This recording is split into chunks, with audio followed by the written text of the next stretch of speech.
from Go Pack Go Infinity. He says, if you were to start a new franchise, which player would you take if you couldn't take Patrick Mahomes? There's only one answer to this question. I got my answer.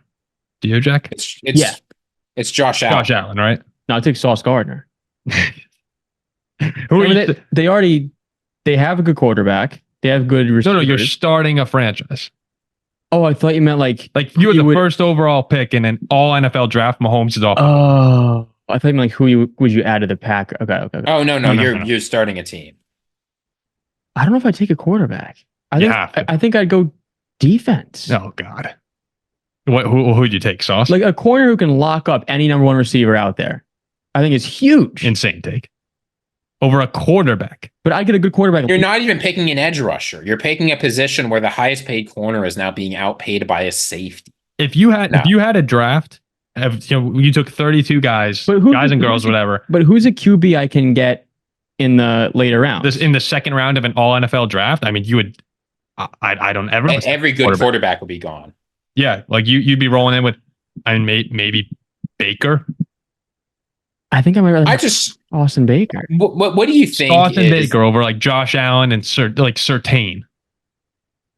I mean, Sauce is elite. Oh my God, this is insanity. Ziggy, let me ask you, how would you rank those quarterbacks? Would you go Josh Allen, Joe Burrow, probably number 2? I'd go Herbert 2. Herbert 2? Okay, I put Burrow there too. Then maybe, then Herbert would be in there. I'd go Sauce and a bunch of QBs. So Jack, I have a question for you. Probably not yet. What do you think is, with an elite quarterback, what do you think is about the worst record a team's going to have? I think I'd load up on defense like the freaking Bears did and won the Super Bowl. Remember the 85 Bears? They had no offense, did they? I remember the 2014 Jets with one of the best lockdown corners in NFL history. I mean, think about the Jets last year. Well, okay, but I wouldn't end up with who's their quarterback? Zach Wilson. Yeah, I ended up with someone half decent.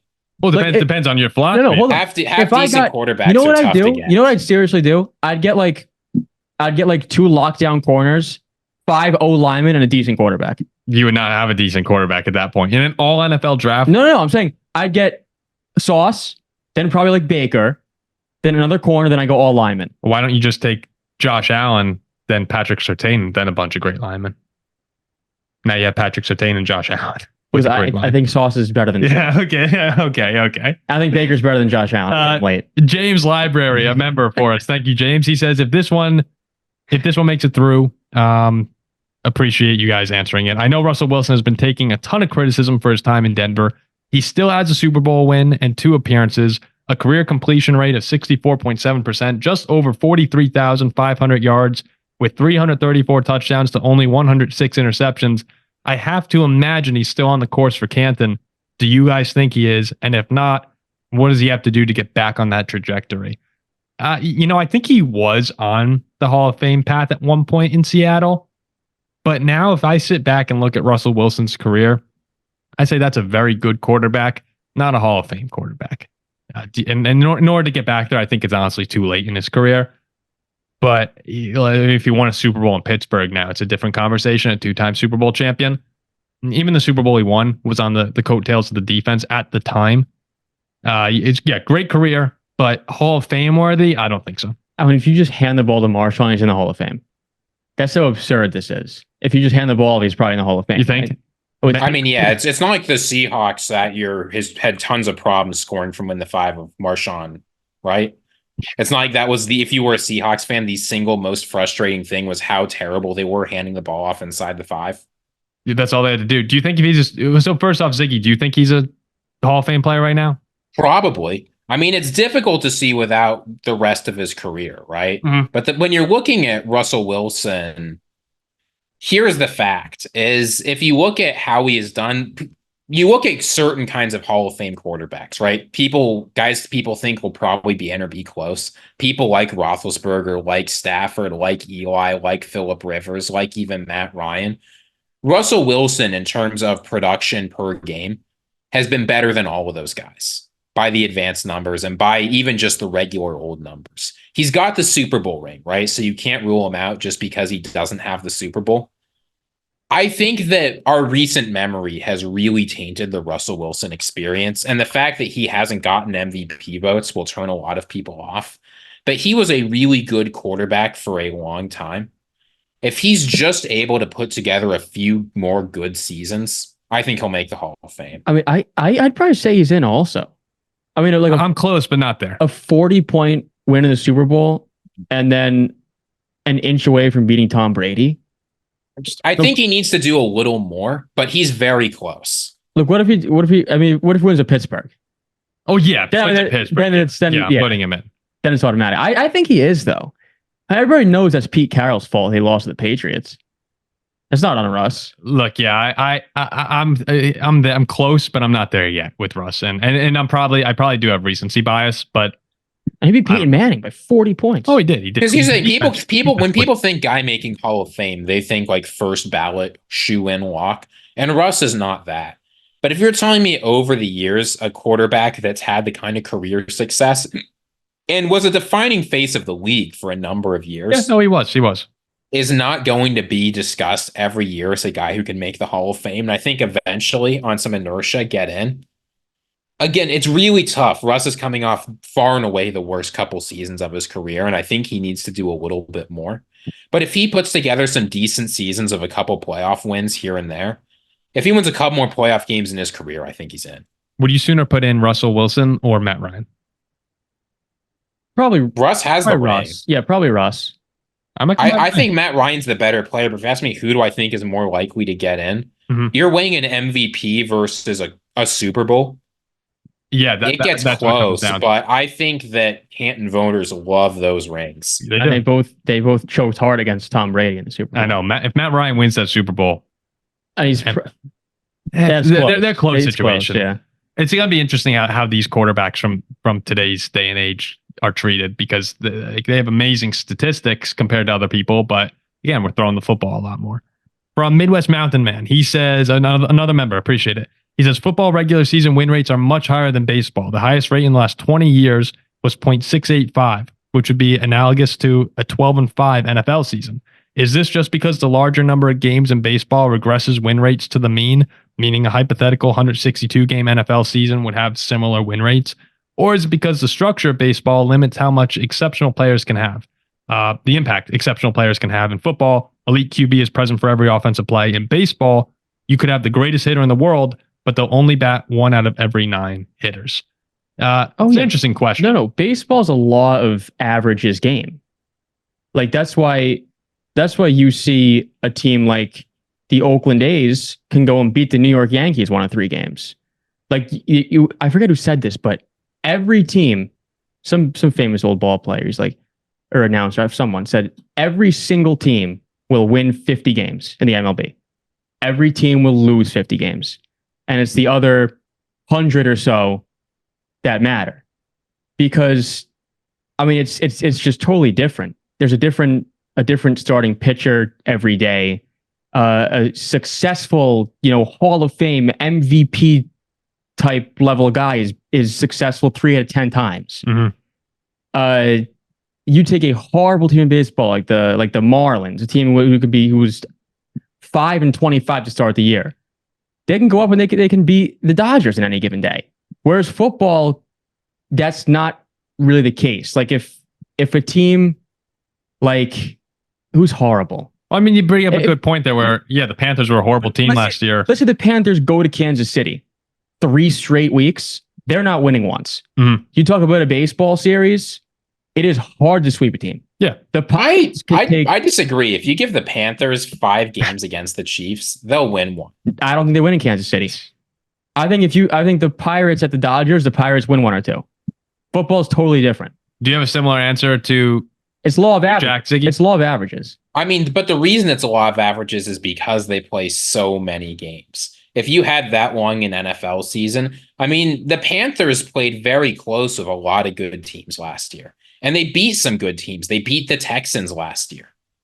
So, no, I mean, I think what it is it's just the number of games. I guess they're all pro. And if you had fewer games means more variance. Well, also think about it this way. If you talk about the star power, think about playoff runs but think about playoff runs where you have like in the playoffs, you'll have a star pitcher go a lot more than he would in the regular season. I'm actually going to take back my answer. The whole answer? It was great. But the number of games means a lot. Well, yeah, Because- it's 162. I mean, We to saw it- see why number of games means a lot. Think about But that's how what you often said, you Jeff. get. But but when it was That's like the whole point of your argument. when it was a 60 game MLB season, right? Remember a couple years back with Yeah. COVID, the Marlins made the playoffs. Whereas if it was 160, they would not have. Yeah, that was the whole point of your argument, was that you 50-50 and then the other 100 matter. Number of games matter. Oh, so I guess okay. So I guess yeah. Saved. Yeah, So like, I'm I mean, saying what you I'm saying. think about it like in terms of the NBA versus the NFL playoffs. It's very rare you get a 1-8 or a 2-7 upset in the NBA. It's only happened a few times in history. In the NFL, it happens a lot more frequently. Why? Well, obviously you don't get a 1-8 upset, but you get the point. Just because when it's only one game, anything can happen. And indeed, in a 17-game season, anything can happen. In a 162-game season, Yeah. the best teams will rise to the top. Yeah, but then you come to the playoffs though in baseball. Like we know the Chiefs are not going to lose a playoff game, but you look at like the 83 win San Francisco Giants not long ago, wild card team wins the World Series. It's just more, I guess, unpredictable. Also, like anything can happen. No, there's a lot of variance in the NFL. We've just seen that variance go one way in recent years. Mhm. There's more variance in baseball for sure. Oh, well, there's less variance because there's more games. That's what I meant. That's what I meant. From Craig Sheeran 602, he says top 10 worst NFL fan bases. He says obnoxiousness, non-existent, whatever. I don't have a top 10 list for you, but in terms of not really existing, I think over the past few years, teams like the Chargers, the Commanders really haven't been great. The Jaguars haven't been great. They've had up and down moments. Philly fans are just so obnoxious in terms of teams I don't like. Can I give a sneaky worst fan base answer Sure. that you never see? Ravens. Yeah, I've heard some people say that about Baltimore before. I mean, look, at the end of the day, I think most NFL fan bases are No, very most good. people and most fan bases are fine. But what Yeah, this yeah. question is who has the loudest, most obnoxious minority? And there's two answers. There's the Philadelphia Eagles and the Dallas Well, Cowboys. the Eagles, yeah. The overall, we're talking obnoxious or just whatever you want, non-existent. Like you don't like the Dolphins fan base that you much. talk non-existent. You got Dolphins, Chargers, yeah, Raiders. Well, the Raiders, Raiders. Yeah, they don't. They're just. You say Raiders for They're all non-existent? whoa, and in the Vegas Raiders, they're all tourists. No, but the Raiders have fans everywhere. I mean, the Oakland Raiders were legitimate. I think Vegas Raiders is all tourists. Like you'll see all terrible towels in Vegas. well, that's the Steelers though. Steelers fan base can take over any stadium. I San guess, Francisco's taking over stadiums. I mean, I'd probably go like Chargers and Yeah. Dolphins then. From WMZB2LU, he says, which team do you want to see win the Super Bowl if it's not the Vikings? Honestly, I root against everyone. I root for maximum misery once the Vikings are out. I'm gonna And say that's horrible, but I'm jaded. If I had to pick one team though, one team to win the Super Bowl. Oh, the Dolphins. The Dolphins. I'm gonna say the Jaguars.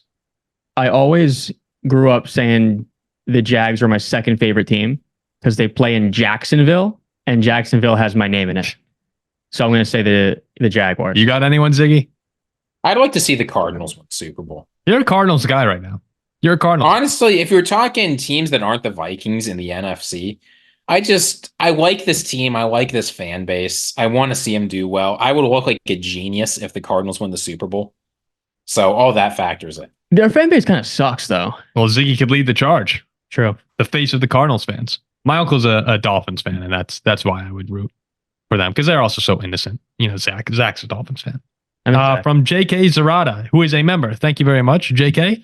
He says, have you guys thought about doing a fan/subscriber fantasy football where you auction the spots in the league? I know I'd pay good money to compete with you guys in a league. I think everyone would enjoy weekly updates on how you guys do against Butt Pounder 420.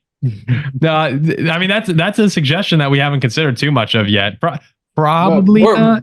But we are going to have a pick'em league. But a pick'em league, members. I would love to have happen with the members. We're definitely going to do something in terms of going up against people in a head-to-head sort of environment. That's not a bad idea. We'll definitely talk about that more. But a pick'em league for sure is going to happen. Fantasy football league, that would be fun though. I mean, I would want to team up. There. I want to team up with Butt Pounder if we did that. Jack Pounder. From Miles Williams, which running back is the bigger asset to their team this year? Josh Jacobs, Saquon Barkley, Aaron Jones, etc. Follow up. Which team made the biggest mistake letting one of these running backs leave? I'll be a member as soon as I pay off my wedding, reception, and honeymoon next month. Go back, go. Oh, congratulations. Oh, Congratulations. Yeah, Very congratulations. exciting. Definitely. That's more important than being a member of the Paul Farrington Well, show. I don't know. That's awesome. Congratulations. In terms of the running backs, which will be the biggest asset to their team, I actually think that Saquon Barkley is both going to be the biggest asset to the Eagles this year, and it depends on how you view it for the Giants, but the biggest loss, like Saquon Barkley has been that offense for a number of years now. He's been the guy when there's been no receivers in that room. He makes that offense hum whenever it is humming. And I think that's a huge loss for Daniel Jones. On the other side, DeAndre Swift was great last year, but when this dude is healthy, there's really no running backs in the league other than McCaffrey and Derrick Henry, we've said, that have the impact Saquon does. I think he could be unbelievable in this Eagles offense. I go Saquon also. I've always been a guy who babies the running back positions. That's kind of meaningless. For the most part, I believe it is. And I've said that, you just need a good offensive line. But Saquon Barkley has defied that. He's just totally proved me wrong in that sense with what he has done with the Giants. I think it's Barkley's the easy answer here. I'm gonna disagree with you all. I think Aaron Jones is the most important for the following reason. The Packers and the Eagles have a quarterback. They've got receivers, they've got an offense that's ready to go. The Vikings do not, because they do not have that elite quarterback. So when you're talking about when is the running back really important, it's not when you've got a great quarterback who can step in and make a big play every time they're called upon.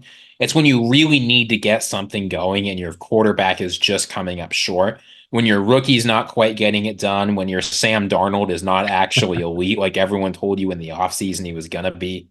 So that's why, for situational reasons, I think Aaron Jones will probably have the worst season of the three of those. But I think he will be the most important for the Vikings. And he will be important for the only two Viking games that really matter this season. The two Packers revenge games. Wait, who asked that question again? That was from Miles Williams. And he's getting married? Just got married. Or at least is paying off the wedding. Regardless, whether he just got married or not, paying things off is always exciting. Does if your new wife has any single friends, that would geez, here we go. Jack, come on. No, from Mercury Road. Quite incredible. Mercury Road 55, who is a member, it says JJ McCarthy has shown extraordinary ability to read defenses and game plans. So my question is this: in 5 years, who's the better coach, Mike McCarthy or JJ McCarthy? Okay, we get it. We're the Packers. That's funny. Yeah, all right. Can I just say one thing though? Mike McCarthy gets such a bad rap as an NFL head coach. And I get that he's not particularly exciting, but to be a decent coach in the NFL for what is it now, almost 20 years? He's had a lot of really, really successful teams. Now they do choke in playoffs, but I get that he's only won one Super Bowl with a lot of good quarterbacks, and you worry about that. But this is a guy who consistently wins and is consistently a coach that guys like having around. That's hard to do. Yeah, so I don't stand 100%. For the Mike McCarthy slander. Oh no, 100%. He has had a very successful. How many guys win a Super Bowl? How many coaches are desperate for a Super Bowl? I think JJ McCarthy in a couple of years maybe the head coach in Michigan. JJ McCarthy is good, dude. Just wait, it's coming. XX McLovin says, "Good day to everyone. Here's a good question. McLovin is Love and Love. Do you think with Love's style leadership, it will alter his career and success with the team versus how Rodgers' leadership was? Do you think this approach / his current approach is the best for the situation where everyone's young, contacting new players, having meetings at his place, etc.?" We answered this earlier in the show during the Jordan Love OTA portion. Yeah, it's awesome. I mean, it's much better than it was with Aaron Rodgers in that regard. And I think you raise a good point about how what is good leadership matters based on the situation. Rodgers' style of leadership was really effective for a lot of years. But you saw in 2021 and 2022, really 2022, when they brought in a bunch of rookies, he was just not in a position to be the mentor and leader they needed. Yeah, he had his style was, he was hard-nosed, we're going to win now, everyone's going to do their job. You saw this with the same thing happen with the Patriots, right? Towards the end of that run when they needed rookie talent. That style just doesn't do super well for guys who aren't established in the NFL. So this is not to say Rodgers' style of leadership was bad. He was a very effective leader. but it wasn't right for where the Packers were, and Jordan Love is now. I also think that Aaron Rodgers, to be fair to Aaron Rodgers, I think now he's taken on that approach really well with the Jets as being that mentorship role. It is so hard to change leadership styles overnight because how are you supposed to know? Yeah, no, but like when you say with the Jets, he's shown a much better adaptability in that regard. Yeah, no, certainly. Okay, I thought you were just like, no, shut up. No, look, has he been? We will see how things go this year, but at least when the TV cameras are on, he's doing the right thing. Let me ask you guys, leadership aside, one season, this upcoming season, would you roll the dice with Aaron Rodgers or Jordan Love for the year? Who would you rather have? Aaron Rodgers versus Jordan Love. Who are you taking? Probably Aaron Rodgers. Ziggy? Yeah, I'm going Jordan Love. I don't believe in Aaron Rodgers this year. Probably Aaron Rodgers. It'd be so hard. Just for one go. It'd be so hard not to. Because Jordan Love, should be very, very good. I'm expecting him to have an all the Packers fans are going to say Jordan Love easily. No doubt. As they should. Yeah, they 100% should. As they should. I think I'd roll the dice with Rodgers. I think I'd go Rodgers also. But Love could be an MVP. Multiple people are picking him to win MVP. And there's a world where week one Rodgers in San Francisco gets hurt. No. We could be dead. Yeah. He could be injured again. Again, I just have this thing where with the aging star, the veteran, all-time greats, I always expect them to have one more run in them. And, even if Rodgers has that, Love could still be better. But on the other hand, I always am bearish on players 1 year too early. Isn't that crazy? But I was bearish on Aaron Rodgers last year. Well, and yeah. We're talking about yeah. Sorry, with our powers combined, you and I could get exactly right when players are gonna just average our answers. Jack and I just said we're taking a 40-year-old quarterback off an Achilles injury over someone who was the second half of the year MVP, and most people are talking as an MVP candidate. So I might just be going off the name at this point. Just three more questions here. We'll go through these quicker. X Pomsky X says, kind of following McLovin on the leadership idea. Do you think Love is willing to not take a massive contract, keep it closer to 40 mil or lower than being at the 50 million so that the team can have slightly more room to have future weapons? I don't expect that at all. I think he's going to reset the standard for a quarterback market. And I'll say this. People talk about guys taking these kinds of team-friendly deals. Players just shouldn't. And I'll say why. There is no guarantee the team will use the money you save. And more importantly, there's no guarantee they will use it well. How many bad free agent acquisitions have we seen where teams feel a need to spend some money so they rush out and sign whoever to some mega deal and it's a disaster? And indeed, if you look back at it historically, everyone talks about Tom Brady taking team-friendly deals. He basically never did this, right? He didn't take allegedly team-friendly deals until late in his career, and that's because he was a 35-plus-year-old quarterback negotiating extensions years in advance. He did something unprecedented, and that's why he didn't get paid. Did the Buccaneers really think Tom Brady was going to be good for the length of that contract? Probably not. Mm-hmm. So the thought that guys should just take team-friendly contracts, then you'll suddenly get future weapons, really good guys coming in. That's just never how it plays out. You should get yours, and it's the general manager's job, especially with all of the mechanisms you have, like void years and option bonuses and things to lower cap hits. It's the general manager's job to figure it out. You get paid. Yeah, I think I take all the money that I'm offered. Yeah, he's going to. I think I take it all. So Jeremy says, what is the likelihood of a non-quarterback winning an MVP in the next 5 years? I'd say very, very low. We'd have to see like a Calvin Johnson or an AP. You'll need if Justin Jefferson goes for 2,000 yards and 2,000 yards from Justin Jefferson wouldn't do it. 150 yards and 24 touchdowns or something, sets all the records, then I can see it. I do think a receiver could have a shot, but it's got to be like a Megatron or Adrian Peterson. Yeah, you're gonna need you'll have to have a running back or a receiver just go out of his mind. Like ballistic, which probably is on. Yeah, I guess just as I think about it, Justin Jefferson in 2022 put up 1,800 yards and 8 touchdowns. A great season, one of the best seasons we've ever seen from a wide receiver in some time.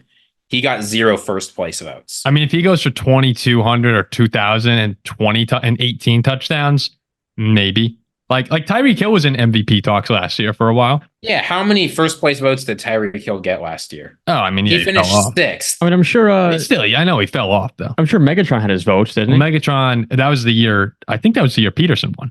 But also, Peyton threw for 50 touchdowns. It's a quarterback award at this point. Yeah. Last one from Tony Ball, who's a member as well. Thank you very much. He says, without playing a single snap, adding Caleb Williams, Rome Odunze, Vegas has the Bears at 8.5 wins. Jordan Love and the baby Packers almost go to the NFC Championship game, and Vegas has them at 9.5 wins. Most media predictions have Chicago and Green Bay going 10-7. Can you guys explain how Vegas and the media think that Chicago is almost as good as the Pack? Thank you so much. There's a sensible answer to this. No, it's outrageous.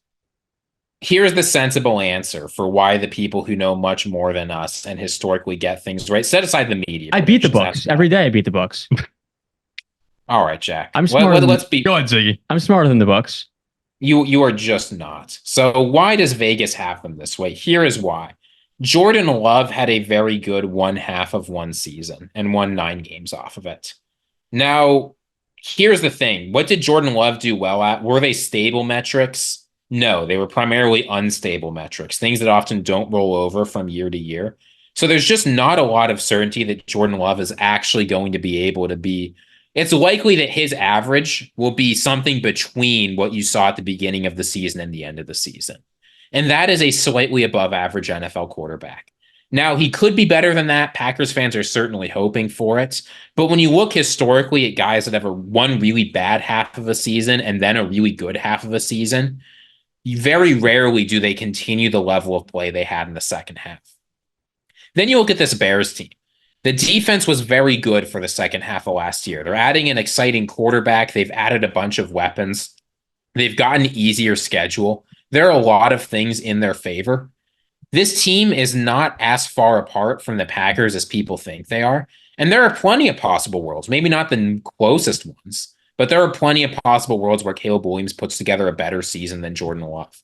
So I think it's going to happen? Probably not. But the gap between 9.5 wins, and the more wins you add, the bigger the gap gets. The gap between 9.5 wins and 10.5 and 11.5 is really big. Going from very good to elite is much harder than going from bad to good. So all of those features have been built into the projections, and that's why the Vegas win totals are where they are. I just think that it's hard to look at a guy like Jordan Love, who has just shown last season that he could be one of the best in the NFL, and who we're all talking about as a potential MVP candidate, and so are the odds as well. What is he, top 6 in those? Mm-hmm. And then somebody who's coming out of college who hasn't taken a snap in the NFL. But it's not Caleb. It's not, if it were just Caleb Williams versus Jordan Love, you can see that in the MVP odds. But there's so much more than that. Is the Packers defense? I mean, it's easy to forget the Packers defense lost to Bryce Young and the Panthers. I think you have to prove it in the NFL first. Wait, they almost lost, right? Yeah, they almost lost. Yeah. I think you have to prove it in the NFL first before you get booked with the respect like that. Tony then goes and says, I would like you guys to do a Detroit Lions game-by-game prediction. Do you think they will win 12 games or more? I do think they'll be. We'll make a video like that. We'll do a video. We can do that. And then what style defense do you think the Packers play next season? I'm thinking a lot of pressure, corners blitzing, aggressive coverage. Now that we have them, 3 safety looks. Was it the base is 4-3 with Halfley, I believe. They play press man. Xavier McKinney has an important job at safety, where Halfley said he wants to have a guy who roams, who can intercept passes, come down, stop the run. I think it'll be an aggressive defense for the most part in Green Bay. The press man is a fun defense to play, because that does, if your corners aren't ready for it, could open up some problems. You have anything on that, Ziggy or Jack? Sounds good. We'll wait for the game-by-game prediction, but that's just what was it, over 12? Oh, no, I was talking about the Packers defense. Oh, yeah. Packers defense, good. 4-3 press man. All right. That's it for the mailbag. Do we do this quick stage draft? We should do a stage draft. Yeah, we did say it off the top of the show. Let's do it. Right. We have to. So I have the number 1 pick. Again, we'll go. See, one of my coworkers said that he wishes we went 4 rounds to make it to be a little bit more fair to the person with the last pick in the draft. But we're going 3 today. We're going 3. Yeah, we're tired for the long recording. So, all right, I have the number 1 pick in the states draft. I think this is one of the more difficult spots we've had. There's a lot of states, and so many people think different things about each one. if I were to draft an individual state, I am obviously taking my home state of New Jersey, the Garden State, beautiful state. You have the city vibe north. In the south, you have that beautiful Jersey, the flowers, the trees. Yeah, real beautiful. Beautiful Jersey Shore. Yeah, fantastic. The world revolves around this area right here. So I'm taking New Jersey, my state, I'll be honest. I will be honest. If you gave me the top 40 states, New Jersey would not be in it. I love this state. You got the dirt water of LBI and all that, but yeah, I live in New Jersey too. I love this state. I'm not going to hate on it. And Jersey's a great state. We're the smartest state, the funniest state. You know it. Number 2, I'm going to Florida. Great. I love Florida. A place where everyone's happy. A place where everybody up here says, "Oh, I wish I lived down there." Bright, sunny, constant. Hurricanes. Water's a bit blue. Go down there then. Go. Why don't you leave? Leave, people. If you don't want to be here, but you know why you're here. But people do leave. A lot of people do. When they're 70. Well, I mean, no, they snowbird when it's freezing. When they're 60, they snowbird. No, I know people who snowbird. You know no one who snowbirds who's 20 years old, who's like 40 years old. When it's like November here, it is disgusting. Everyone's like, "Oh, November and December are great. It's Christmas time." New Jersey has 3 nice months. It's the summer. It's beautiful here. Everyone's like, "Oh, I wish I was in warm weather. I'd go vacation to Florida." January, February are tough. Then you land back in Newark. It's like, "Oh, this sucks." Well, Newark, that's where we get our bad rep. No state income tax. Bright and sunny constantly. Pools everywhere. Palm trees, girls in bikinis. It's really nice. It's really nice. It beats New Jersey. It beats New Jersey. You'll miss the seasons. It's a beautiful state. I don't know if I would. Ziggy, go ahead. Number 3. There are a lot of factors you have to consider when you're drafting a state, right? You got to consider education, healthcare, the economy, infrastructure, the environment, crime. Like all of these things are things you have to consider. So this is a tough choice for me. I feel like there's a lot of states I could go with. I'm going to take a big one, too. I'm going to go Massachusetts. Okay. Right? You give me the history. You give me the universities and the research. You give me the biotech. You give me a solid environment, some of the best healthcare in the nation. And then I'm going to flip that and go Washington. Right? Again, it's pretty out there, yeah. It's beautiful. One of the most beautiful states in the entire country. You got Microsoft and Boeing, 2 titans of industry. You got some great schools. Again, great healthcare. Unfortunately, the driving in and out of Seattle might be the single worst transportation experience you can go in your life. The traffic there is worse than the George Washington Bridge. But otherwise, great state. I was like, yeah, I'm going to take one state below you and go Oregon. I've been to both Washington and Oregon. Oregon to me is more beautiful. Oh, these days, Oregon is a tough sell. I was at Crater Lake, one of the most amazing sights I've ever seen in my entire. I used to live in Oregon and Washington. Trust me, Washington's better. I liked Oregon, man. Crater Lake was beautiful. It was a beautiful Oregon's scene. A tough sell for me. Did you go to Wizard Island? No, I've been to Corvallis and Eugene. They're both kind of fair enough. All right, so you've never been to Oregon. No, you can't come here and crap on my pick. I've lived there. You can take it on my authority. Oregon's not all it's cracked up to be, but it's a good state. It's a solid state. It's not New Jersey. You got the Oregon Ducks. You got the Beavers. You got the woods. What do you got? All right, let's see. Now we come back to me here. You got David's friend Ian. What do I combine with New Jersey to form a great trio? Well, I mean, I do like the Carolinas. Georgia's a really nice state. Georgia's a pretty state. I am going to go. I like this right here. I'm going to have an East Coast place. I'm going to have my Midwest place, and I'm going to have my West Coast place. You're taking Colorado for the Midwest. I'm going to take California. And I know that people shit on California, but you're giving me Yosemite National Park, Lake Tahoe. I get the big cities in San Fran and LA. Yes. San Fran. I'm pretty sure San Fran and LA are negative. That is a horrendous pick. That's the worst. That's like not even top 35. No. California's a beautiful state. No, that's like not even top 30. No, it is. It is the most beautiful state. It's a beautiful state. Yeah, the cities are top. I like the Redwood Forest. I mean, cool. I'm not. Well, we're not drafting. We're not drafting based on just the city sucking. I mean, like cities have to be a major part of the state. Most cities suck, but I'm saying California, New Jersey. I mean, things happen there. And then I'm gonna go. California's a horrendous pick. No, California's fine. You just screw yourself. Then I'm gonna go No, I'm going to win. I'm going to take Wisconsin as my number 3. I mean, Colorado was close, but are you kidding me with Wisconsin here falling? I get Quick Trips. I get I get Madison, the best campus, city campus that there is. I mean, I guess I get the Packers, so that's a huge L. Well, you just won for our show. You're going to give me Culver's, the home place of Coles. I really like Wisconsin. I think it's a great state. Everyone I know there is super nice. I have Wisconsin, New Jersey, California. Beat it. I like. I just won the draft. I got, what do I have? I have Your Florida, Oregon. I'm taking Pennsylvania number 3. That's again. You bring up history. Tough pick. Philadelphia. You think of United States, you think Philadelphia. Philadelphia. Who likes Philadelphia? Why am I getting dragged on for that's where that thing was signed. The Declaration of Independence. Yes, the Declaration of Independence. That thing. No. We have an Ivy League school, University of Pennsylvania in Philadelphia. We have Princeton. Beats you. We have, your California ruined you. Jersey's fine. California ruined your pick. I mean, it was Stanford. That's not Ivy League. That's not Ivy League. Have you been to California? People who I have. Where? It sucked. Where? It sucked. Where?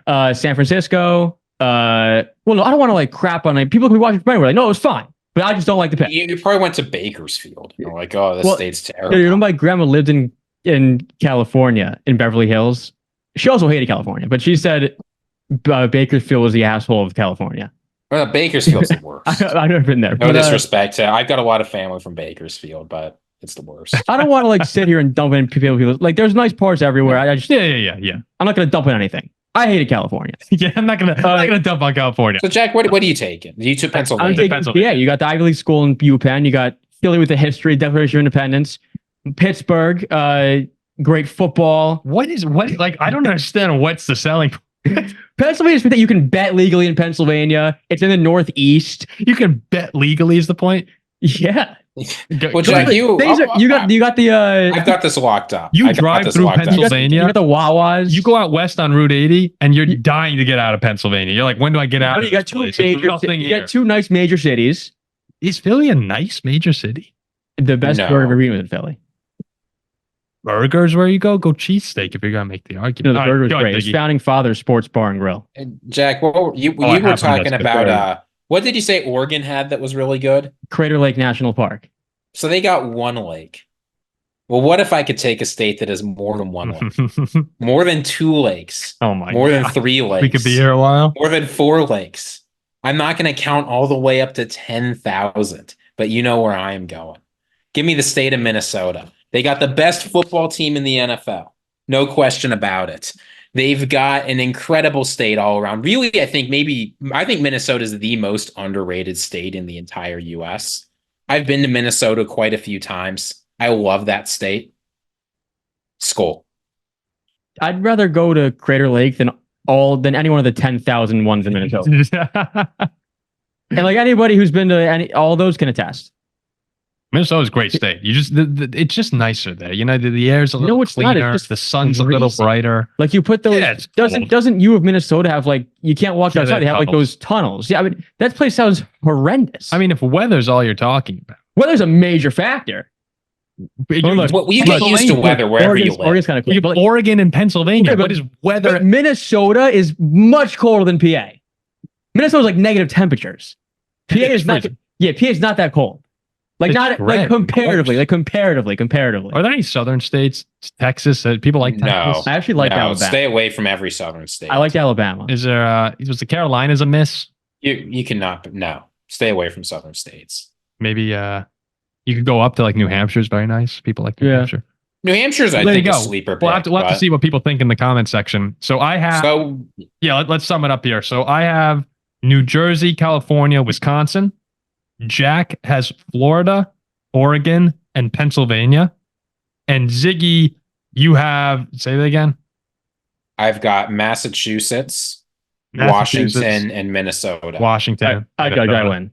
We'll have to see what people say. So everyone's going to pick Paul because he got Wisconsin.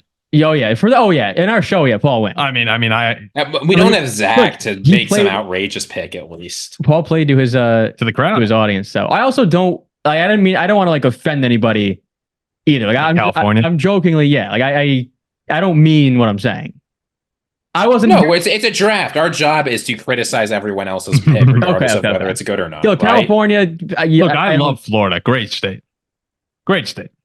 Even though people dog on it. It is a great state. All right, we'll wrap it up there. There's a long show. We hope everyone enjoyed it. If you stuck around till the end, this could even be broken up. Who knows what winds up happening to this episode? I mean, I think this is the longest record we've ever had. 2 hours. Nah, not yet, but close.